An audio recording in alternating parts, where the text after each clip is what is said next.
महाराष्ट्र के deputy CM Ajit Pawar अब नहीं रहे। उप मुख्यमंत्री और एनसीपी नेता अजित पवार का प्लेन बुधवार को क्रैश हो गया। इस प्लेन क्रैश में उनकी जान चली गई।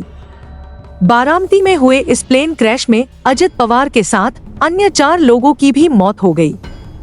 यह विमान हादसा तब हुआ जब प्लेन बारामती में लैंडिंग को तैयार था। हादसा इतना भयंकर था कि कई धमाके हुए। प्लेन पूरी तरह जलकर राख हो गया। सभी शव बुरी तरह जल चुके थे। ऐसे में सवाल है कि आखिर अजित पवार के शव की पहचान कैसे हुई? क्यों डीएनए टेस्ट की नौबत नहीं आई? अधिकारियों ने बताया कि उनकी पहचान उनकी कलाई की घड़ी से हुई। यह घड़ी ही उनकी आखिरी पहचान बनी। अजीत पवार का अंतिम संस्कार कल बारामती में किया जाएगा। रिपोर्ट्स के मुताबिक उनके अंतिम संस्कार में पीएम मोदी और अमित शाह भी शामिल होंगे।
देखिए, बहुत ही अफसोसनाक ये घटना सामने आई है।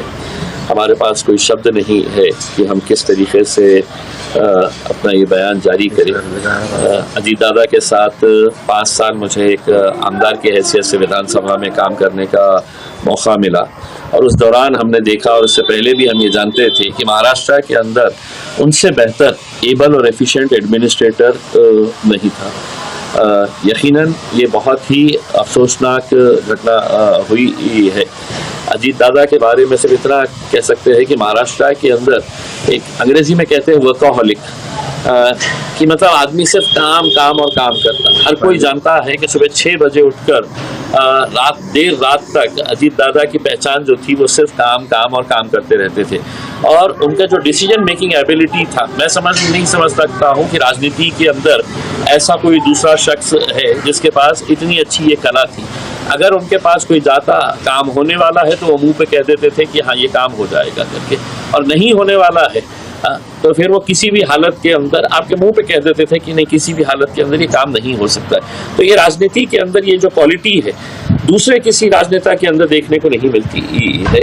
मैंने विधानसभा के अंदर मेरा खुद का अनुभव मैंने देखा है कि जब सत्ताधारी पक्ष किसी विरोधी पक्ष ने अगर किसी ने सवाल उठाया और उसका जवाब देना है और वो मंत्री जवाब नहीं दे पा रहा है तो अजीत दादा खुद खड़े होते थे अपने नेता का बचाव करने के लिए, और अपने नेता का बचाव करने के लिए वो खड़े रहकर जो जवाब एक्सपेक्टेड होता था तो वो जवाब वो खुद देते थे।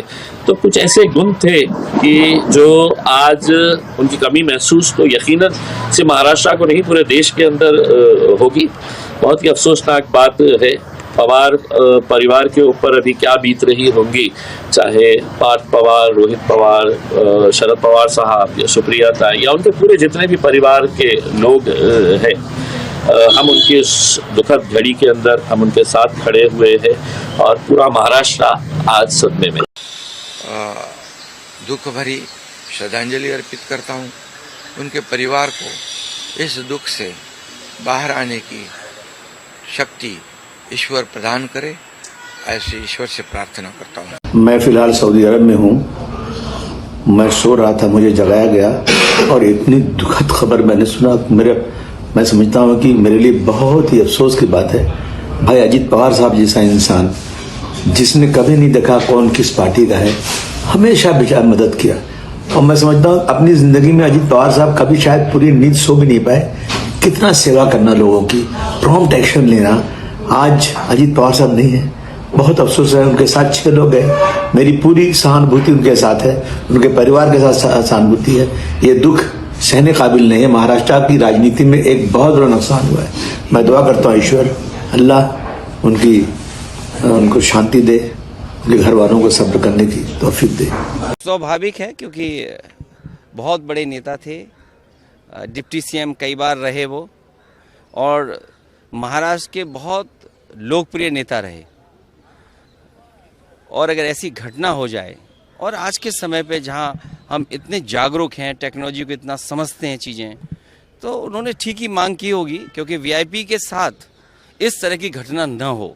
तो एक बार को ये बात तो साफ होनी चाहिए कि आखिरकार ये घटनाएं क्यों हुई। पूर्व में भी कई हमारे वीआईपी इसी तरह उनकी जान गई है। तो आखिरकार ऐसी जांच हो जिससे निष्पक्ष पता लगे कि आखिरकार घटना किस वजह से हुई। श्री अजितदादा पवार महाराष्ट्रातले एक लोकनेते होते आणि महाराष्ट्राच्या कानाकोपऱ्याची माहिती असलेला, महाराष्ट्राच्या प्रश्नांची जाण असलेला अशा प्रकारचा हा नेता होता की ज्यांच्याबद्दल जनसामान्यांमध्ये प्रचंड मोठी आस्था होती। अजितदादा एक अतिशय संघर्षशील अशा प्रकारचं नेतृत्व होतं आणि सर्व परिस्थितीमध्ये न डगमगता पुढे जाणारं अशा प्रकारचं व्यक्तिमत्व होतं।